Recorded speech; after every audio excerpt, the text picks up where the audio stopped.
Setelah kita tahu, jangan simpan buat diri sendiri, tapi ajarkan kepada orang lain, dakwahkan. Balighu anni walau ayah. Kata Rasul, balighu anni walau ayah. Sampaikan dariku walau ayah, walaupun satu ayat. Jadi kalau seandainya kita punya ilmu, kita dapat ilmu satu ayat aja. Satu ayat itu maksudnya misalkan satu ilmu, satu ucapan yang itu ilmu, ya. Maka jangan tahan sampai di kita, ya. Ya, jangan tahan sampai di kita. Bismillahirrahmanirrahim. Assalamualaikum warahmatullahi wabarakatuh. Innal hamdalillah nahmaduhu wa nasta'inuhu wa nastaghfiruh wa natubu ilaihi wa na'udzu billahi min sururi anfusina wa sayyiati a'malina. May yahdihillahu fala mudilla lahu wa may yudlil fala hadiyalah. Asyhadu an la ilaha illallah wahdahu la syarika lah iqraran bihi wa tauhida wa asyhadu anna Muhammadan abduhu wa rasuluh sallallahu alaihi wasallam tasliman mazida amma ba'd. Ya ayyuhalladzina amanu taqullaha haqqa tuqatih wa la tamutunna illa wa antum muslimun. Ya ayyuhan nasu taqu rabbakumul ladzi khalaqakum min nafsin wahidah wa khalaqa minha zawjaha wa batha minhuma rijalan katsiran wa nisaa'a wattaqullaha alladzi tasaaluna bihi wal arham innallaha kana 'alaikum raqiba. Ya ayyuhalladzina amanu taqullaha wa qulu qawlan sadida yuslih lakum a'malakum wa yaghfir lakum dhunubakum wa may yuti'illaha war rasulahu faqad faza fawzan 'azima amma ba'd. Fa inna asdaqal hadithi kitabullah wa khairal hadyi hadyi Muhammadin sallallahu alaihi wasallam wa syarrul umuri muhdatsatuha fa inna kulla muhdatsatin bid'ah wa kulla bid'atin dhalalah wa kulla dhalalatin finnar amma ba'd. Para bapak rahimani wa rahimakumullah, alhamdulillah di kesempatan hari ini, hari Rabu sore tanggal 14 Pak ya, 14 Mei 2025, kita bersyukur kepada Allah Tabaraka wa Ta'ala atas segala limpahan rahmat yang telah Allah berikan kepada kita semua, sehingga dengan nikmat-nikmatnya kita masih bisa berjumpa di sore hari ini di dalam keadaan sehat walafiat untuk belajar kitabullah dan sunnah Nabi Muhammad sallallahu alaihi wasallam. Sebagaimana yang telah kita jadwalkan bersama, bahwasanya di sore hari ini kita masih membahas sebuah kitab akidah dasar yang sangat ringkas dan sangat bagus sekali, yang dikarang oleh Fadilatul Syekh Muhammad bin Shalih Al-Utsaimin rahimahullahu ta'ala, yang berjudul Nubdzatun fil Aqidatil Islamiyah. Nubdzah artinya mukhtasar, ya, ringkasan. Ringkasan dalam akidah Islamiyah.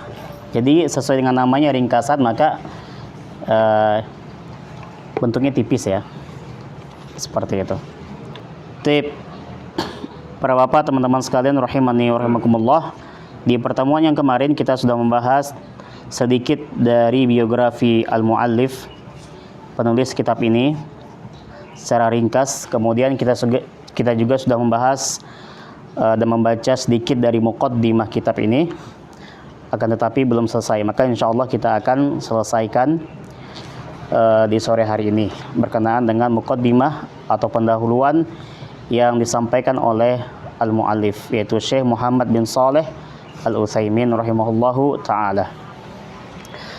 Jadi kita buka kitabnya, kita masih di muqaddimah, kita langsung baca dari amma ba'du. Amma ba'du, adapun setelahnya, fa inna, maka sesungguhnya, ilmu tauhidi, ilmu tauhid, asyraful ulumi, ilmu-ilmu yang paling mulia, wa ajalluha qadran, dan ilmu yang kedudukannya paling tinggi, wa aujabuha matlaban, dan ilmu yang paling wajib tuntutannya. Maksudnya adalah tuntutan untuk dipelajari. Maka ilmu yang paling dituntut untuk kita pelajari sebagai seorang muslim adalah ilmu tauhid ini. Kenapa? Ya, ilmu tauhid ini sangat penting sekali kita pelajari, sangat urgen sekali kita pelajari. Maka Syekh di sini memberikan alasannya. Li'annahu al-ilmu billahi ta'ala. Karena ilmu tauhid ini ya adalah ilmu billahi ta'ala, yang membahas tentang Allah tabaraka wa ta'ala. Ya, ilmu yang membahas tentang Allah tabaraka wa ta'ala, ilmu untuk mengenal Allah tabaraka wa ta'ala, wa asma'ihi, dan nama-nama Allah tabaraka wa ta'ala.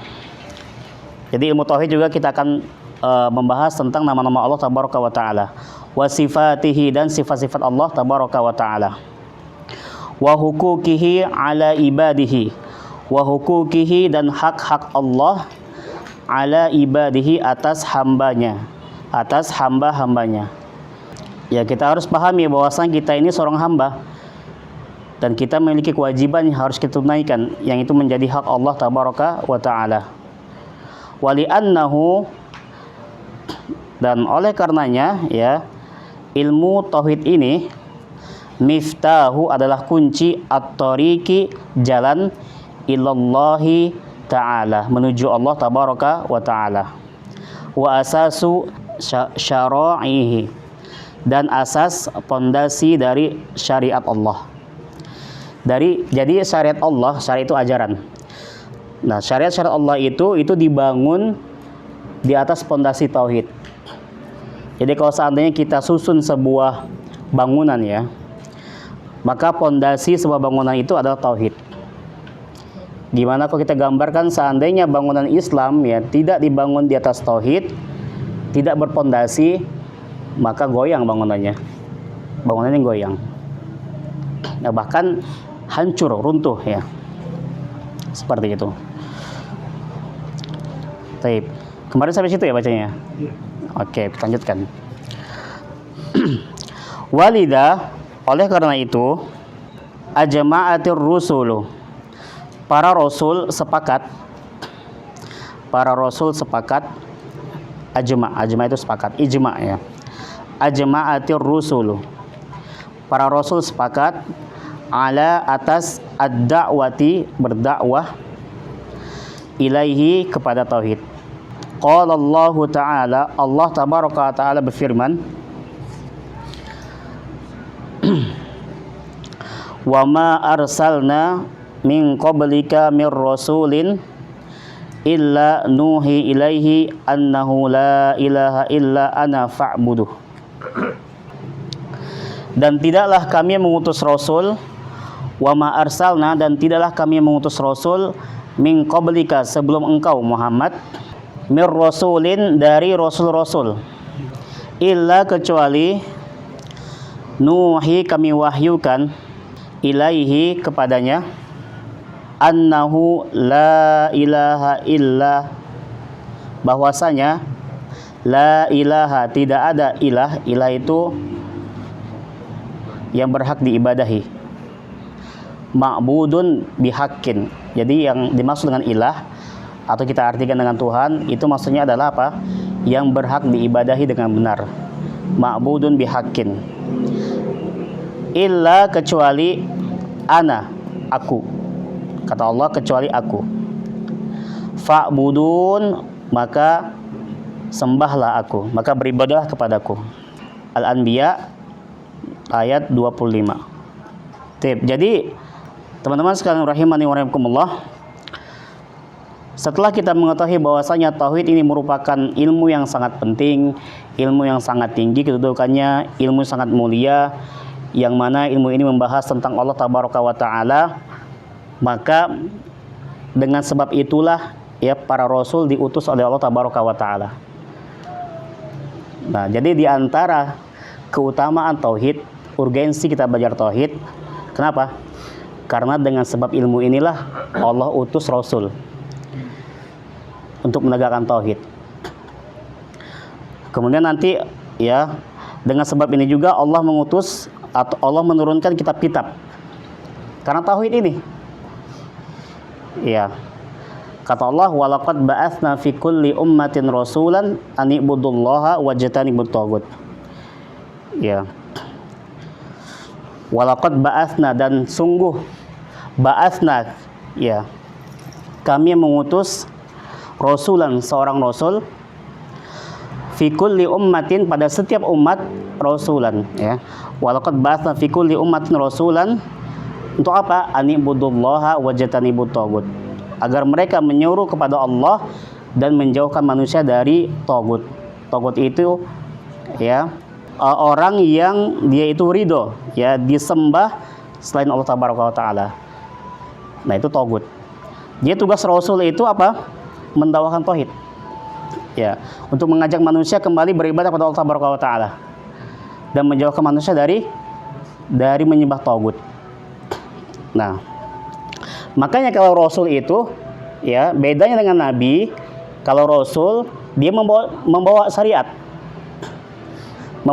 baru, ya, untuk menyempurnakan syariat-syariat sebelumnya. Allah beri kitab kepada mereka, Allah beri risalah. Tapi kalau nabi enggak, ya. Kalau nabi itu dia mendakwakan apa yang telah disampaikan rasul. Nah, dan bedanya lagi, kalau seandainya rasul itu diutus kepada kaum yang sudah rusak, yang sudah musyrik, yang sudah menyimpang dari ajaran tauhid, maka diturunkan rasul untuk mengembalikan itu. Makanya bahasa Allah, walaqad ba'atsna fi kulli ummatin rasulan, bukan nabiyan, rasulan. Nah, adapun nabi enggak. Nabi itu enggak mau ajaran baru. Dan berapa jumlah rasul dan berapa jumlah nabi? Sangat banyak sekali. Nah, adapun, ya, yang disebutkan hanya 25 dalam Al-Quran. Cuma 25? Ya. Cuma 25 kan ada sebutkan. Ya, Allah menceritakan tentang kisah mereka hanya 25 yang Allah beritakan kepada kita. Tapi kata para ulama, Rasul itu jumlahnya 315. Ya, lebih banyak. Nabi berapa? Nabi ratusan ribu jumlah Nabi. Lebih banyak dari Rasul. Nah, itu kalau kita bicara atau membahas tentang sirah atau sejarah para Nabi dan Rasul, ya, jumlah Rasul itu 315 kurang lebih. Tetapi yang Allah ceritakan dalam Al-Quran ada berapa? Ada 25. Setiap Rasul adalah Nabi, ya, tapi nggak setiap Nabi adalah Rasul gitu. Jadi kalau Rasul pasti Nabi, ya, pasti Nabi. Ya, berarti 25 itu campur, ya, Nabi Rasul, ya. Karena Nabi Adam itu bukan Rasul. Rasul pertama itu siapa? Nuh alaihissalam. Rasul pertama itu Nuh alaihissalam. Ada yang hafal nggak? 25 Nabi dan Rasul yang disebutkan dalam Al-Quran. Masya Allah. Taib. Dan di sana dalam Al-Quran itu ada beberapa orang, ya, yang disebutkan, tetapi diperselisihkan apakah mereka ini nabi atau bukan. Apakah mereka ini nabi atau bukan. Nah, para ulama berselisih. Ada yang menguatkan mereka ini nabi, ada yang menguatkan mereka ini bukan nabi tapi orang soleh. Nah, seperti Khidir, ya, Khidir alaihissalam, ya. Banyak yang mengatakan beliau itu nabi, ya. Tapi banyak juga yang mengatakan beliau bukan nabi, tapi apa? Orang soleh. Kemudian Zulkarnain yang ada di surah Al-Kahfi itu. Nah, beliau ini siapa? Ya, nabi atau rasul? Ya, pendapat yang kuat beliau itu orang soleh. Nah, jadi para rasul, ya, dengan sebab tauhid mereka bersepakat, ya, ala dakwati ilahi, untuk berdakwah kepada tauhid. Jadi kalau seandainya kita ini ingin melihat dakwah yang benar itu seperti apa sih? Nah, maka dakwah yang benar adalah dakwah yang dimulai dari tauhid. Nah, bukan perkara-perkara lain, ya. Kalau kita melihat, ya, ada dai yang mendakwahkan sesuatu dimulai dengan tauhid, maka ini sesuai dengan jalannya para nabi dan rasul. Tapi kalau ada dai yang nggak pernah membahas tentang tauhid, akidah, nah, berarti ini keluar dari apa? Jalan para nabi dan rasul. Ya. Masalah spesialisasi keilmuan itu beda lagi ceritanya. Tapi pondasi dakwahnya harus dimulai dari apa? Dari tauhid. Ya. Karena kalau udah tauhid yang kuat, ya ilmu apa aja masuk. Ya, ilmu apa aja nanti kuat. Masalah rumah tangga kuat nanti. Masalah muamalah kuat. Ya, masalah fikih kuat. Nah, banyak orang-orang yang apa namanya itu berdakwah tidak dibangun dengan tauhid, ya fokus kepada hal-hal tertentu, misalnya fikih gitu ya, fikih terus ya, nggak ada sedikit membahas tentang tauhid, ya, maka dia akan menjadi seorang yang faqih atau seorang ahli ibadah, tapi ya tauhidnya rusak, ya. Akibatnya apa? Akibatnya amalannya bisa nggak berguna, ya. Karena apa? Karena tauhid ini asas amal. Kalau tauhidnya hancur, hancur juga amalnya. Ya, seperti itu. Yang lebih baik itu mana, Pak? Banyak amal tapi itu tauhid yang rusak, atau sedikit amal tauhidnya bagus. Ya, sedikit amal tapi dibangun dari atas tauhid. Banyak amal, tauhid bagus. Nah, itu lebih macam lagi. Itu udah kalau itu bukan perbandingan lagi udah. Nah, itu udah sepakat itu. Ya. Nah, seperti itu. Ya, amal sedikit tapi sesuai dengan tuntunan, ya dibangun di atas tauhid, maka diterima oleh Allah Taala. Amal banyak tapi nggak sesuai, udahlah capek, ya, nggak ada nilainya di sisi Allah Taala. Pada suatu ketika, ya di zaman Umar bin Khattab, beliau itu melihat seorang rahib, ya. Rahib ini pendeta, ya, pendeta Nasrani. Ketika melihat pendeta itu, menangis Umar, menangis. Kenapa? Ya, karena yang namanya pendeta, mereka mendedikasikan hidup mereka untuk beribadah, kan, seperti itu. Capek, mengorbankan jiwa mereka, harta mereka, ya. Tapi di sisi Allah nggak ada nilainya. Nah, dari situlah Umar menangis. Ya, Umar menangis, engkau telah mengorbankan duniamu, ya, capek, ya, bahkan ada yang nggak menikah, ya Pak, ya. Pendeta tuh ada yang nggak menikah nggak?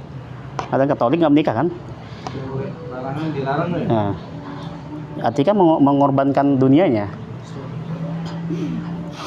Nah, tapi apa yang mereka dapatkan di akhirat? Malah sebaliknya, menangis Umar bin Khattab menangis. Nah, jadi ini bukan motivasi agar kita tuh nggak banyak beramal, bukan. Artinya dalam beramal itu harus dibangun dari tauhid itu, walaupun sedikit. Karena kemampuan seseorang itu kan berbeda-beda dalam beramal. Ya. Kalau bisa banyak, oh bagus sekali. Nah, seperti itu. Ya. Wa syahida li nafsihi, dan Allah mempersaksikan untuk dirinya bil wahdaniyati, dengan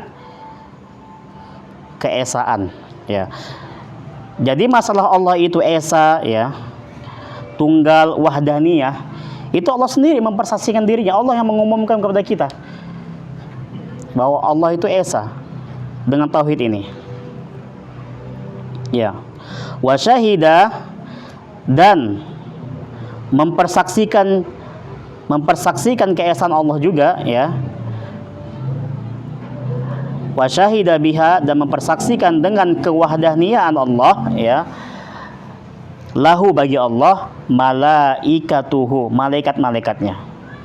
Jadi malaikat juga bersaksi bahwasanya, ya, Allah Taala, ya, Maha Esa. Terus wa ahlul ilmi, dan ahli ilmu juga bersaksi atas itu. Dalilnya mana? Qala Allah Ta'ala, Allah Taala berfirman, syahidallahu annahu la ilaha illa huwa. Ya. Allah mempersaksikan bahwasanya Dia la ilaha, ya, tidak ada ilah, tidak ada sesembahan illa huwa, kecuali dia. Allah sendiri yang mengatakan seperti itu. Kemudian wal malaikatu, dan para malaikat, wa ulul ilmi, dan ahli ilmu, qaiman bil qist. Ya, qaiman bil qist. Qaiman yang menegakkan, bil qisti, keadilan. La ilaha illa huwa al-azizu al-hakimu. Surah Ali Imran ayat 18. Walamma kana hadza sya'na, dan ketika kana hadza sya'na tauhidi, urusan tauhid ini, kana lizaman, adalah wajib, kana adalah lizaman, wajib, ala kulli muslimin, atas setiap muslim, an ya'taniya bihi, untuk memperhatikan tauhid ini. Dengan apa cara kita memperhatikan perkara tauhid ini? Ta'alluman, dengan mempelajarinya. Ini cara kita ya memperhatikan tauhid itu ini. Karena saking agungnya perkara ini, maka kita sebagai seorang muslim wajib untuk memperhatikan perkara tauhid ini bagi diri kita. Dengan cara apa? Pertama, ta'alluman, dengan mempelajarinya. Itu pertama. Itu kewajiban pertama itu. Alhamdulillah sekarang kita dalam proses itu, ya, mempelajarinya. Kedua, wa ta'liman, dan mengajarkannya. Setelah kita tahu, jangan simpan buat diri sendiri, tapi ajarkan kepada orang lain, dakwahkan. Balighu anni walau ayah. Kata Rasul, balighu anni walau ayah, sampaikan dariku walau ayah, walaupun satu ayat. Jadi kalau seandainya kita punya ilmu, kita dapat ilmu satu ayat aja. Satu ayat itu maksudnya misalkan satu ilmu, satu ucapan yang itu ilmu, ya. Maka jangan tahan sampai di kita, ya. Ya, jangan tahan sampai di kita. Jadi kalau seandainya kita mendapatkan satu ilmu, ya, walaupun itu cuma satu ayat, ya, maka sampaikan kepada orang. Sampaikan. Masalah orang itu mau terima atau enggak, itu urusan lain. Itu urusan lain. Masalah kita bisa ngejelasin atau enggak, itu urusan lain. Yang penting aku dengar seperti ini, ya aku sampaikan. Nah, jadilah penyambung-penyambung apa? Ya, risalah Rasul. Ya. Karena tugas dari dakwah ini bukan hanya dai. Dai itu kenapa dia disebut dai? Kan dari dakwah kan, ya karena dia mengkhususkan dirinya buat itu, buat profesi itu. Tapi hakikatnya para dai itu siapa aja? Yang minimal dai itu apa? Untuk orang-orang terdekat kita, anak kita, yang di bawah naungan kita lah. Itu kan kadang lebih mudah kita mendakwakannya, ya. Terus teman-teman kita, ya, teman-teman kita. Jadi dakwah itu ada tiga, apa namanya itu? Marhalahnya. Ada tiga. Marhalah atau martabahnya ada tiga. Yang pertama bil hikmah, ya, bil hikmah. Bil hikmah itu apa ya? Bil hikmah dengan ilmu, ya, dengan apa namanya itu, akhlak, ya, dengan lembut, adab, akhlak, itu pertama itu. Nah, itu untuk orang yang apa? Untuk orang yang dia itu hatinya salim, ya, pengen menerima, pengen belajar. Nah, seperti para bapak ini kan, ini bil hikmah, mendakwakannya dengan hikmah. Kenapa? Karena insya Allah terbuka semua hatinya, pengen menerima ilmu. Nah, itu untuk kategori pertama. Terus yang kedua, kalau nggak bisa dengan itu, naik satu lagi tingkatannya. Wa mau'idotil hasanah, ya, dengan pengajaran yang baik, dengan contoh yang baik. Yang ketiga, wajadilhu billati hi ahsan, yaitu dengan debat. Jadil, ya, dan debatlah mereka, ya, dengan debat yang baik. Itu untuk orang yang menolak, ya, untuk orang yang menolak dan ada syubhat di pikirannya. Biasanya kalau orang yang menolak itu, ya, antara dia itu ikut-ikutan atau dia apa? Ada syubhat, ya. Ada ilmu dulu yang masuk ke otaknya, ilmu yang menyimpangnya. Maka itu didebat. Orang seperti itu didebat. Adu argumen. Nah, maka debat termasuk apa? Dakwah. Tapi itu tingkatan yang nomor 3. Dan debat itu nggak semua orang bisa. Harus orang yang ahli dalamnya. Ya, nggak semata-mata kita ini ada orang yang tentang kita ajak debat, enggak. Itu debat yang terlarang. Karena apa? Tidak menghasilkan ilmu nantinya. Nah, debat yang benar itu, ya, engkau punya dalil, aku punya dalil, ayo kita rundingkan. Mana dalil yang benar? Bukan kuat-kuatan, enggak. Nah, ini kewajiban kedua. Yang ketiga, watadabburon, dan mentadaburinya. Tadabbur itu meresapi makna-maknanya. Yang keempat, wa'tiqadan, meyakininya. Setelah kita belajar, kita mengajarkan ke orang lain, kita mentadaburi, kemudian kewajiban keempat ini meyakini. Karena inti dari tauhid itu di keyakinan. Akidah itu kan keyakinan. Nah, penerapannya di sini. Gimana kita ngajarin ini ke orang, tapi kita juga nggak yakin gitu. Gimana? Nah, itu kontradiksi ya. Seperti itu. Udah ya, 4 berarti itu ya kewajiban itu terhadap tauhid. Belajar, mengajar, tadabbur, kemudian meyakini. Liya baniya ya, untuk membangun atau agar terbangun dinahu, agamanya, ala, atas asasin salimin, pondasi yang selamat, pondasi yang kokoh, pondasi yang kuat ya. Wa tu'minanin, dan apa? Atas ketenangan. Kalau seandainya kita beragama itu ya dibangun di atas tauhid, ya, maka itu adalah agama yang dibangun di atas ketenangan.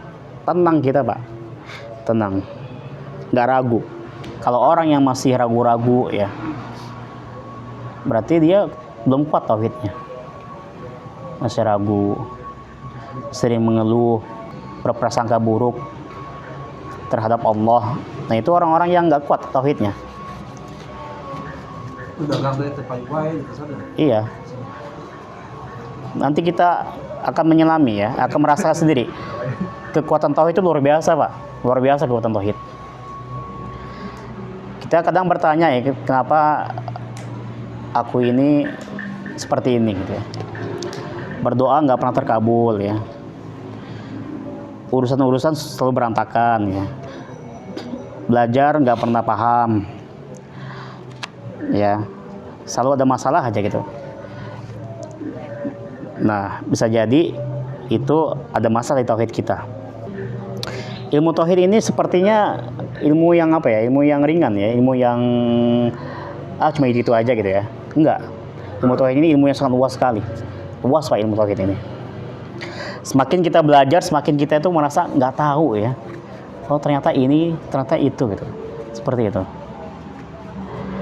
Dan ilmu tauhid ini ilmu yang nggak pernah bosan untuk apa? Untuk diulang-ulang, nggak pernah bosan. Karena selalu ada nanti hal baru gitu.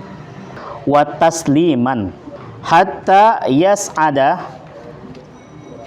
ya sampai kita memperoleh ya atau mendapatkan bisa marotihi, buahnya, hasilnya, wa nataijihi, dan apa hasilnya. Wallahu waliyu at-taufiq al-muallif, Syekh Muhammad bin Shalih Al-Utsaimin. Jadi ini Pak, sebelum masuk ke kitab ini ya, Syekh Muhammad bin Shalih Al-Utsaimin ingin menegaskan kepada kita semua bahwasanya ini ilmu yang kita pelajari ini adalah ilmu yang sangat agung, itu ilmu tauhid. Ilmu tauhid. Ya. Beliau ceritakan secara singkat ini. Agar apa? Agar memotivasi kita untuk mempelajarinya. Nah, seperti itu. Dan sayang Pak, kalau seandainya kita ini nggak tamat kan kitabnya sayang. Karena ini kadar minimal dari keimanan kita. Bisa jadi kita itu ada hal-hal yang kita nggak sadari itu bisa membatalkan Islam kita.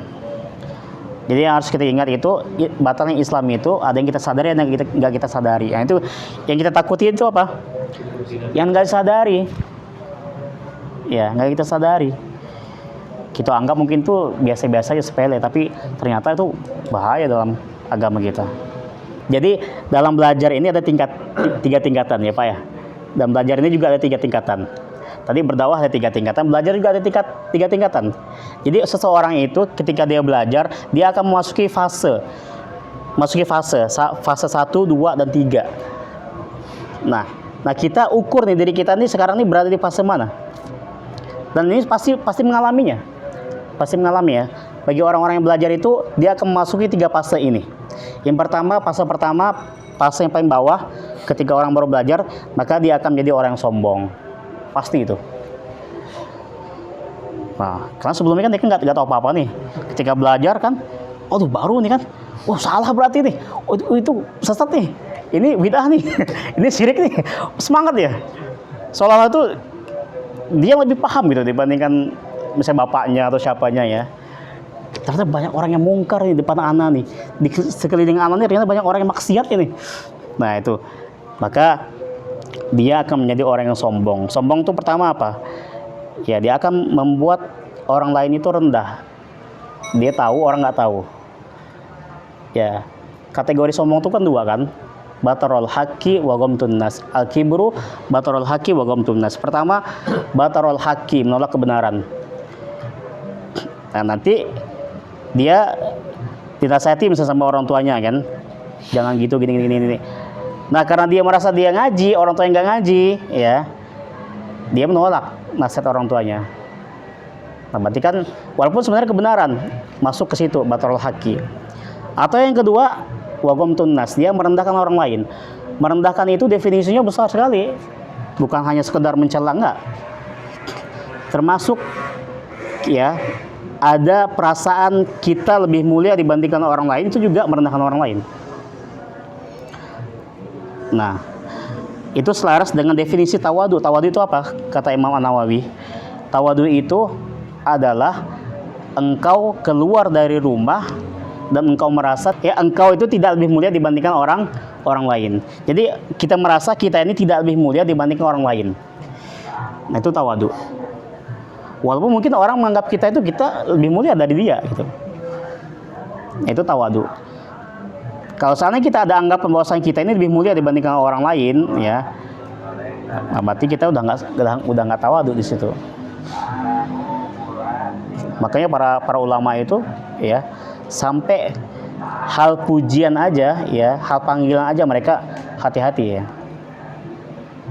Nah, misalkan banyak ya kalau kita video-video ulama-ulama Saudi yang dulu gitu kan, ketika MC memanggil namanya kan, kalau kita kan pakai bahasa Indonesia yang terhormat, yang mulia gitu kan, Fadilatul Syekh nih, nggak mau mereka risih dengan panggilan seperti itu karena menjaga ketawaduan itu, walaupun sebenarnya itu adalah hak mereka gitu, karena mereka orang-orang yang mulia saking segitunya gitu.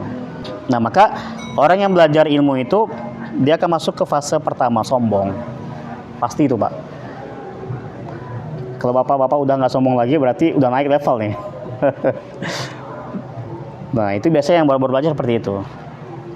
Dan itu nggak boleh dibiarkan, nggak boleh berhenti belajarnya. Kalau berhenti dia belajar, maka dia akan tetap di fase yang itu. Dia akan sombong terus. Caranya gimana biar dia naik ke level kedua? Terus belajar. Maka kalau seandainya dia terus belajar, ya, makin mendalami Islam ini, ya, maka dia akan menjadi orang yang tawadu. Ya. Oh, barangkali dia lebih mulia dari anak gitu kan. Terus dia nanti misalkan ada orang yang lebih apa ya, rendah dibandingkan dia di sisi umur, di sisi ini, misalkan memberikan nasihat dia terima. Nah, itu orang-orang tawadu seperti itu. Ketika ada yang lebih rendah di bawah dia, ya berbicara dia dengarkan, gak dipotong sama dia. Kadang kita tuh Pak kan gemes ya Pak, ngeliat orang tuh kadang ngomong kita tuh tahu sebenarnya ilmu itu. Kadang-kadang kita gemes pengen motong-motong pembicaraan dia nih, gitu kan, pengen kita aja lah ngomong gitu. Seperti itu. Nah, karena nggak selamanya orang yang berbicara itu lebih pandai dibandingkan orang yang mendengar. Dan betapa banyak orang yang mendengar itu, ya, mustami, ya, itu kadang lebih berilmu dibandingkan orang yang berbicara. Nah, ada Pak, ya, ada, bukan nggak ada, ya. Nah, kita lah yang masing-masing tahu kadar posisi kita tuh di mana. Nah, itu kalau seandainya dia berhenti belajar sampai situ berarti. Tapi kalau seandainya dia terus belajar seperti para ulama, ya, orang yang nggak pernah berhenti belajar, maka dia akan naik ke level yang paling atas, tinggi. Apa itu? Yaitu dia akan menjadi orang yang merasa bahwa dia itu nggak tahu apa-apa. Seperti padi, Pak. Kalau seandainya padi itu makin gemuk, makin berisi, dia makin nunduk, bukan makin tegak gitu, enggak. Makin nunduk kan? Makin nunduk. Seolah-olah tuh dia apa? Lemah kan? Padahal nggak kuatnya. Ternyata ketika dia belajar itu merasa ternyata tuh ilmu anak ini belum seberapa. Ya, anak ini nggak tahu apa-apa. Gitu. Seperti itu. Naktafina bihadzal qadar, untuk materi hari ini kita cukup sampai sini dulu, ya. Alhamdulillah kita telah menyelesaikan muqaddimah dari Syekh, dan insyaallah mudah-mudahan di pekan berikutnya kita masuk ke materi dari kitab ini, yaitu Ad-Dinu Al-Islami, tentang agama Islam. Apa sih agama Islam itu? Nah, kita yang beragama Islam ini udah tahu belum? Agama Islam itu apa sih? Nah, seperti itu. Kita lanjutkan dengan sesi diskusi, tapi saya tutup dulu ya. Subhanakallahumma wa bihamdik, asyhadu an la ilaha illa anta, astaghfiruka wa atubu ilaik. Assalamualaikum warahmatullahi wabarakatuh.